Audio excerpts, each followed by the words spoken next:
In today's video, I'm going to teach you how to import and modify an STL file in Blender. If you're new to working with 3D models or Blender, don't worry, we'll take this step by step so you'll feel comfortable and confident by the end.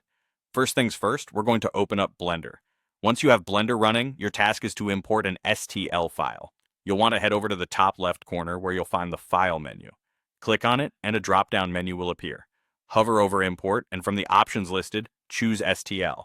Now navigate through your files and select the STL file that you want to work with. With the file selected, click Import. You might notice that the object appears quite large or may even be placed off-center in the scene. That's completely fine and something we'll handle next, but first let's make sure that we have a clean workspace to avoid any unnecessary complications. The next thing to do is clear the default scene. Your default scene in Blender likely contains a cube, a light hub, and a camera. Occasionally, these can get in the way or cause unexpected results when you're working with imported models, so it's best to clear them.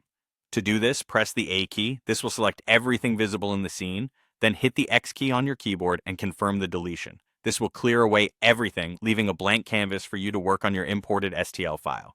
With the scene cleared, let's go ahead and focus on modifying our imported model. Click on the imported STL model to select it.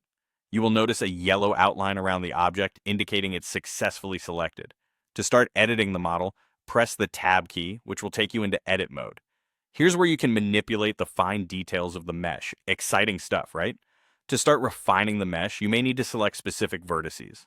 You can effortlessly select vertices on the other side of the model by enabling X-ray mode, which allows you to see through the object. You can enable this mode by pressing Alt and Z together. This powerful feature gives you a transparent view of the model, making it easier to select vertices that are hidden on the backside. When it comes to selecting the vertices you'd like to work on, we recommend using the Box Select tool. Simply press the B key, click, and drag your mouse to draw a rectangular selection box around the vertices you want to modify. This way you can select multiple points with precision and speed. Now you're well equipped to delve deeper into modeling and refining any complex design you have in mind. These steps form the foundation of manipulating objects in Blender and can be the gateway to more intricate 3D creations. Feel satisfied with what you've achieved today because you're on a great path to mastering 3D modeling in Blender.